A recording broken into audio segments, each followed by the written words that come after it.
Programang ito ay rated SPG. Striktong patnubay at gabay ng magulang ang kailangan. Maaaring may masiselang tema, lengguwahe, karahasan, sexual, horror o droga na hindi angkop sa mga bata.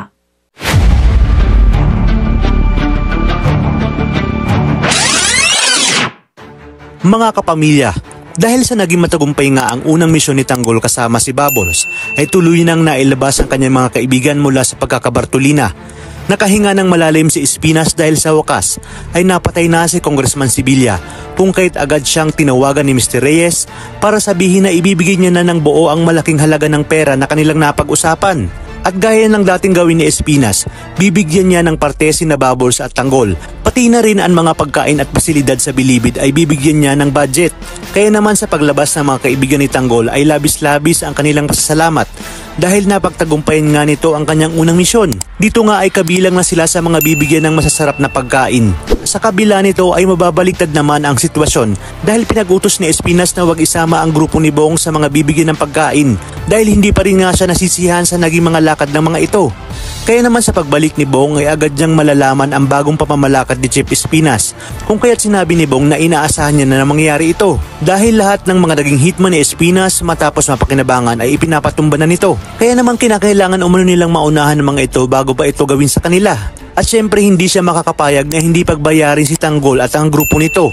At ngayong alam na nga nila ang galawan ng mga batang Quiapo ay hindi sila dapat makipaglaban basta-basta. Kinakailangan umano nilang sorpresahin ang mga ito.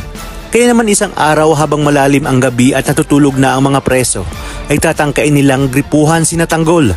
Dito nga ay pinuntahan ni Bong si Tanggol dala ang kanyang lanseta. Buong akala ni Bong na mahimbing na natutulog si Tanggol, ngunit ang hindi niya alam ay pinapakiramdaman lang siya nito. Kaya naman nang sasaksakin niya na si Tanggol ay nasalag ito ng ating bida. At dito na nagsimula ang isang malaking riot sa pagitan nila Bong at Tanggol. Agad naman itong malalaman ni Bubbles at Mang Celso kaya't agad nila itong pinaalam kay Balatukan at Chief Espinas. Dito muling nagliyab sa galit si Espinas dahil alam niya nga na grupo na naman ni Bong ang nagsimula ng gulo. At ito nga ang ayaw niyang mangyari sa loob ng Bilibid. Aawatin na sana sila ni Balatukan, ngunit sinabi ni Espinas na hayaan nilang magduelo si Bong at Tanggol dahil naniniwala siya na kayang-kayang patumbahin ni Tanggol si Bong. Dagdag pa ni Espinas na hindi na sila mahihirapan pa na i-dispatcha si Bong dahil si Tanggol na mismo ang gagawa nito para sa kanila. At talagang hindi nga nagkamali si Espinas dahil tuluyan ang tinapos ni Tanggol ang buhay ni Bong. Walang pamimilian si Tanggol kundi tapusin itong si Bong dahil kung hindi nga ay siya ang mauunahan nito. Kaya naman dahil sa nangyari ay mas kinatatakutan na ngayon sa loob si Tanggol at siya na nga ang tinaguri ang bagong hari ng selda. Kaya naman mga kapamilya, pakatutukan natin ang mas kapanapanabik na mga tagpo. Ito lang sa pambansang teleserye ng Sambayanan, ang FPJ's Batang Quiapo.